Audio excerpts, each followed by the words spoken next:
28,000 টাকার ভিতরে Infinix note 50 নিবেন নাকি 28,000 টাকার ভিতরে টেকনো ক্যামন 40 প্রো ফোনটি নিবেন। এই দুইটা ফোন একদম রিসেন্টলি লঞ্চ হয়েছে।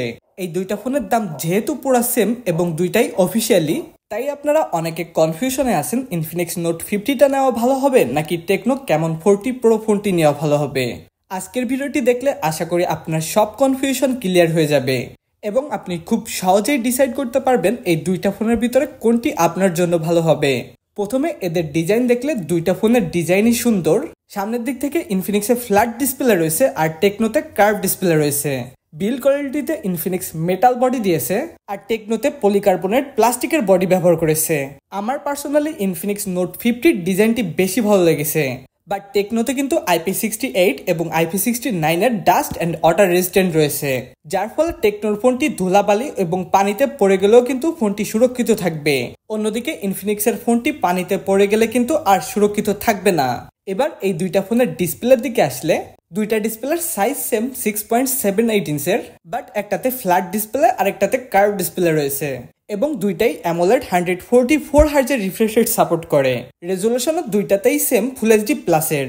এই দুইটা ডিসপ্লে কাছ থেকে দেখলেও খুব একটা ডিফারেন্স খুঁজে পাবেন না, তবে ইনফিনিক্সের ডিসপ্লেটি একটু ব্রাইট হবে। ডিসপ্লের কোয়ালিটির কথা বললে কেউ কারো থেকে কম না, সমানে সমানে বলা যায়। এবার দুইটা ফোনের পারফরমেন্স এবং ওএস নিয়ে বললে ইনফিনিক্সে out of the box Android 15 থাকবে আর এটা অ্যান্ড্রয়েডের 2 বছর পর্যন্ত মেজর আপডেট দিবে। অন্যদিকে টেকনো ক্যামন 40 প্রোতেও out of the box Android 15 থাকবে, বাট এটাতে 3 বছর পর্যন্ত ওএস অ্যান্ড্রয়েডের মেজর আপডেট পাবেন। ইনফিনিক্স নোট 50তে চিপসেট হিসেবে থাকবে মিডিয়াটেক হিলিও G100 আলটিমেট, যেটা 6 ন্যানোমিটার আর্কিটেকচারে বিল্ড করা চিপসেট। আর টেকনো ক্যামন 40 প্রোতে থাকবে মিডিয়াটেক ডাইমেনসিটি 7300, যেটা 4 ন্যানোমিটার আর্কিটেকচারে বিল্ড করা চিপসেট। পারফরমেন্সের টেকনোর ফোনটি অনেকটাই এগিয়ে থাকবে। দুইটাই অফিসিয়ালি 8/256GB র্যাম রম ভেরিয়েন্টে পাওয়া যাবে। এবার ক্যামেরার দিকে আসলে ইনফিনিক্স নোট 50 মেইন ক্যামেরা হিসেবে রয়েছে 50 মেগাপিক্সেলের মেইন ক্যামেরা, আরেকটি সহকারী লেন্স রয়েছে 2 মেগাপিক্সেলের ম্যাক্রো সেন্সর এবং ফ্রন্ট ফেসিং ক্যামেরাটি হলো 13 মেগাপিক্সেলের। এটার মেইন ক্যামেরাতে সর্বোচ্চ 2K 30fps এ ভিডিও রেকর্ড করা যাবে এবং 1080p 60fps এ ভিডিও রেকর্ড করা যায়।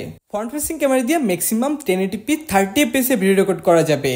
অন্যদিকে টেকনো ক্যামন 40 প্রোর মেইন ক্যামেরা হিসেবে রয়েছে 50 মেগাপিক্সেলের ক্যামেরা এবং তার সাথে আরেকটি আল্ট্রা ওয়াইড লেন্স রয়েছে যেটা 8 মেগাপিক্সেলের। দুইটাই কাজের ক্যামেরা এবং ফ্রন্ট ফেসিং ক্যামেরাতে রয়েছে 50 মেগাপিক্সেলের ক্যামেরা। টেকনোর এই ফোনটি দিয়ে সর্বোচ্চ 4K 60fps এও ভিডিও রেকর্ড করা যাবে। এখানে ক্যামেরার দিক থেকে টেকনো অনেকটাই এগিয়ে রয়েছে ইনফিনিক্সের থেকে, কারণ ইনফিনিক্স নোট 50তে আল্ট্রা ওয়াইড লেন্স ছিল না এবং ফ্রন্ট ফেসিং ক্যামেরাটিতে 13 মেগাপিক্সেলের শুটা ছিল অনলি। সেখানে টেকনোর ফোনটিতে 50 মেগাপিক্সেলের ফ্রন্ট ফেসিং ক্যামেরা রয়েছে। আরও ইনফিনিক্সের ফোনটিতে 2K 30fps এ ভিডিও রেকর্ড করার অপশন ছিল, সেখানে টেকনোর ফোনটিতে 4K 60fps এ ভিডিও রেকর্ড করতে পারবেন। এখানে কিন্তু টেকনোর একটা বড় ধরনের প্লাস পয়েন্ট দেখতে পাচ্ছি। দুইটা ফোনে ইন ডিসপ্লে ফিঙ্গারপ্রিন্ট পেয়ে যাবেন এবং ব্যাটারি চার্জার দুইটারই সেম থাকবে, 5200 mAh এর ব্যাটারি এবং 45 ওয়াটের ফাস্ট চার্জার। বাট ইনফিনিক্সের ফোনটিতে 30 ওয়াটের ওয়্যারলেস ম্যাক চার্জিং সাপোর্ট করে। আর এই ইনফিনিক্স নোট 50 প্রো ফোনটিতে 5000 mAh এর ম্যাক্সেপ পাওয়ার ব্যাংক পাবেন। বাট আমি যে ফোনটি নিয়ে কথা বলতেছি শুধু ইনফিনিক্স নোট 50, এটাতে আপনি 5000 mAh এর ম্যাক্সেপ পাওয়ার ব্যাংকটি পাবেন না, বাট এটা সাপোর্ট করে। পরবর্তীতে আপনি এটা পারচেস করে এটার ফ্যাসিলিটি নিতে পারবেন। কিন্তু টেকনো ক্যামন 40তে এই ওয়্যারলেস চার্জিং সাপোর্ট করে না। এই জায়গাটাতে টেকনো কিন্তু একটু পিছিয়ে আছে। এখন এই দুইটা ফোনের ভিতরে কোনটা আপনার জন্য ভালো হবে? দেখেন, আপনার যদি ফ্ল্যাট ডিসপ্লে ভালো লাগে তাহলে ইনফিনিক্সের ফোনটি নেবেন, আর যদি কার্ভ ডিসপ্লে ভালো লাগে তাহলে তো টেকনোর ফোনটি নেবেন। বাট যাদের কার্ভ ডিসপ্লে বা ফ্ল্যাট ডিসপ্লে নিয়ে কোনো সমস্যা নেই তারা টেকনো ক্যামন 40 প্রো ফোনটি নিতে পারেন, কারণ এটা ডাস্ট অ্যান্ড ওয়াটার প্রুফ। এছাড়া পারফরমেন্স এবং ক্যামেরাতে ইনফিনিক্সের থেকে অনেক বেটার করেছে।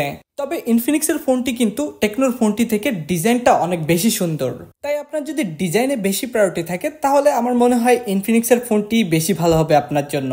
আর এই দুইটা ফোনের অফিসিয়ালি 8/256GB দাম সেম 28,000 টাকা।